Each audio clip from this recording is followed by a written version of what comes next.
મિત્રો, શ્રાવણનો બીજો સોમવાર ભગવાન શિવની ભક્તિ, ઉપાસના અને આત્મચિંતન માટે ખૂબ જ પવિત્ર દિવસ છે.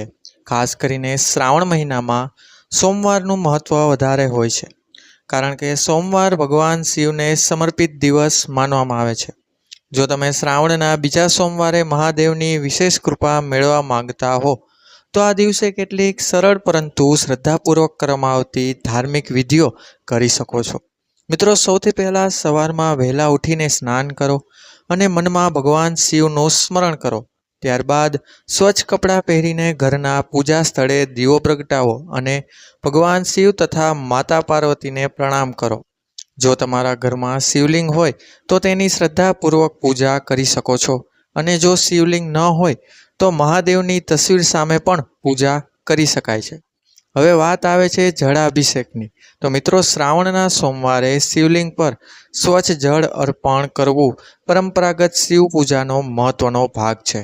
શક્ય હોય તો તાંબાના અથવા અન્ય સ્વચ્છ પાત્રમાં પાણી લઈને ધીમે ધીમે શિવલિંગ પર અર્પણ કરો અને મનમાં ઓમ નમઃ શિવાય મંત્રનો જાપ કરો. અહીં સૌથી મહત્વની વાત એ છે કે પૂજામાં દેખાડો નહીં, પરંતુ શ્રદ્ધા અને ભાવ રાખો. ત્યારબાદ શિવલિંગ પર બીલીપત્ર અર્પણ કરો. હિન્દુ પરંપરામાં બીલીપત્રને ભગવાન શિવને પ્રિય માનવામાં આવે છે, તેથી શ્રાવણના સોમવારે બીલીપત્ર અર્પણ કરવાની પરંપરા છે. બીલીપત્ર અર્પણ કરતી વખતે ઓમ નમઃ શિવાયનો જાપ કરી શકાય છે. જો બીલીપત્ર ન હોય તો ચિંતા કરવાની જરૂર નથી, કારણ કે ભગવાન શિવની ભક્તિમાં સૌથી મહત્વનું મનનું સમર્પણ છે.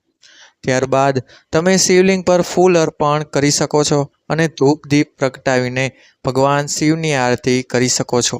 જો તમારી પરંપરા અને માન્યતા અનુસાર યોગ્ય હોય તો દૂધ, દહીં, મધ વગેરે વડે અભિષેક કરવાની પરંપરા પણ કેટલીક શૈવ પરંપરાઓમાં જોવા મળે છે.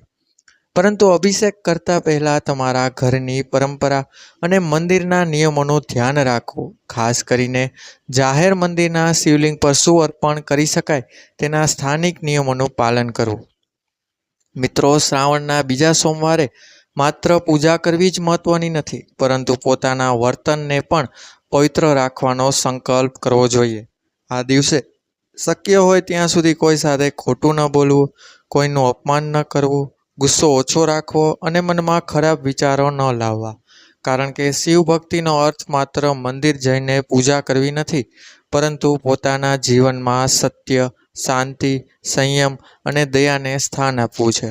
આ દિવસે જરૂરિયાતમંદ વ્યક્તિને ભોજન કરાવવું, કપડાનું દાન કરવું અથવા પોતાની ક્ષમતા મુજબ કોઈની મદદ કરવી પણ ખૂબ સુંદર સેવા બની શકે છે. ભગવાન શિવને ભોળાનાથ કહેવામાં આવે છે, તેથી ભક્તિમાં સરળતા અને નિષ્કપટતા રાખવી સૌથી મહત્વપૂર્ણ છે. હવે વાત કરીએ મંત્ર જાપની. તો મિત્રો, શ્રાવણના બીજા સોમવારે ઓછામાં ઓછા થોડો સમય શાંતિથી બેસીને ઓમ નમઃ શિવાય મંત્રનો જાપ કરી શકો છો.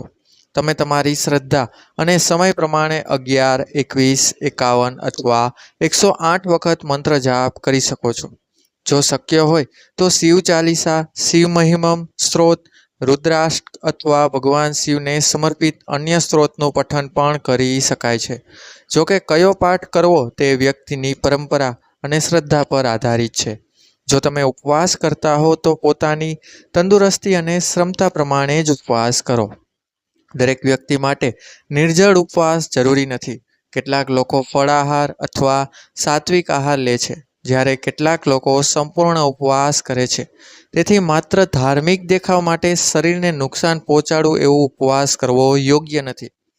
શ્રાવણના બીજા સોમવારે સાત્વિક જીવનશૈલી રાખવાનો પ્રયાસ કરો.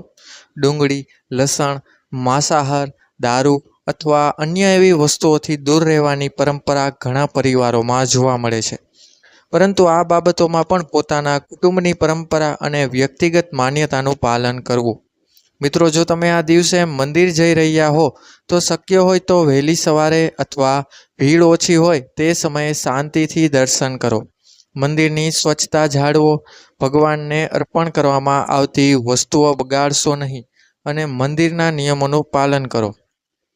શિવલિંગ પર શું ચડાવવું અને કેવી રીતે ચડાવવું તે અંગે અલગ અલગ પરંપરાઓ છે.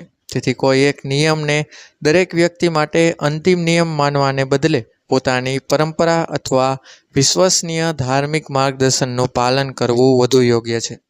હવે એક ખૂબ જ સુંદર કામની વાત કરીએ. શ્રાવણના બીજા સોમવારે પોતાના પરિવાર સાથે થોડો સમય બેસીને ભગવાન શિવનું સ્મરણ કરો અને પરિવારની સુખ શાંતિ માટે પ્રાર્થના કરો. જો ઘરમાં કોઈ વ્યક્તિ બીમાર હોય, કોઈ મુશ્કેલીમાં હોય અથવા જીવનમાં કોઈ ચિંતા ચાલી રહી હોય તો મહાદેવ પાસે શાંતિ અને હિંમત માટે પ્રાર્થના કરો. પ્રાર્થના કરતી વખતે માત્ર પોતાની જ ઈચ્છાઓ જ નહીં, પરંતુ પરિવાર, સમાજ અને સમગ્ર જીવસૃષ્ટિના કલ્યાણ માટે પણ પ્રાર્થના કરો. આ દિવસે વૃક્ષારોપણ કરવું અથવા છોડની સેવા કરવી પણ એક સુંદર સાત્વિક કાર્ય બની શકે છે. મહાદેવ સાથે જોડાયેલી પ્રકૃતિ અને વૈરાગ્યની ભાવનાને ધ્યાનમાં રાખીને કુદરતની સંભાળ રાખવી પણ ભક્તિનું એક સુંદર સ્વરૂપ બની શકે છે.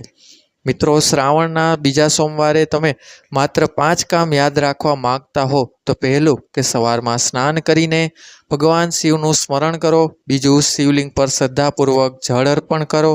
ત્રીજું, બીલીપત્ર અને ફૂલ અર્પણ કરીને ઓમ નમઃ શિવાયનો જાપ કરો. ચોથું, તમારી ક્ષમતા પ્રમાણે દાન અથવા સેવા કરો. અને પાંચમું, આખો દિવસ સારા વિચારો, સારા શબ્દો અને સારા કર્મો કરવાની સંકલ્પ કરવો. યાદ રાખો, ભગવાન શિવની પૂજામાં વસ્તુઓ કરતાં ભાવનાનું મહત્ત્વ વધારે માનવામાં આવે છે. તમારી પાસે મોટી પૂજા કરવાની વ્યવસ્થા ન હોય તો પણ એક લોટો સ્વચ્છ જળ, એક બીલીપત્ર અને સાચી શ્રદ્ધા સાથે મહાદેવનું સ્મરણ કરી શકો છો. શ્રાવણનો સોમવાર આપણને માત્ર ભગવાન પાસે કંઈક માગવાનો દિવસ નથી શીખવતો, પરંતુ પોતાની અંદર શાંતિ, સંયમ અને સદ્ભાવના વિકસાવવાનો અવસર પણ આપે છે.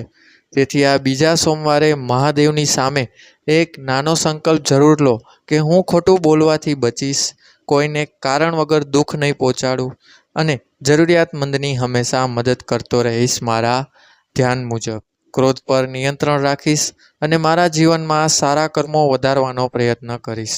કારણ કે અંતે ભક્તિ માત્ર પૂજાના સમય સુધી સીમિત ન રહે, પરંતુ આપણા કર્મોમાં પણ દેખાય. એ જ સાચી શિવ ભક્તિ છે. જો તમને આ માહિતી મિત્રો ઉપયોગી લાગી હોય તો એકવાર કોમેન્ટ બોક્સમાં હર હર મહાદેવ લખીને શિવજીના આશીર્વાદ અવશ્ય લેજો. આ માહિતી તમારા પરિવારના અન્ય શિવ ભક્તોને પણ જરૂર પહોંચાડજો. તો મિત્રો, મળીશું આવા જ વિડીયો સાથે. ત્યાં સુધી ચેનલને સબસ્ક્રાઈબ કરજો, વિડીયોને લાઈક કરજો અને મળીશું આવા જ નવા વિડીયો સાથે. ત્યાં સુધી બધાને મારા હર હર મહાદેવ. ધન્યવાદ. અસ્તુ.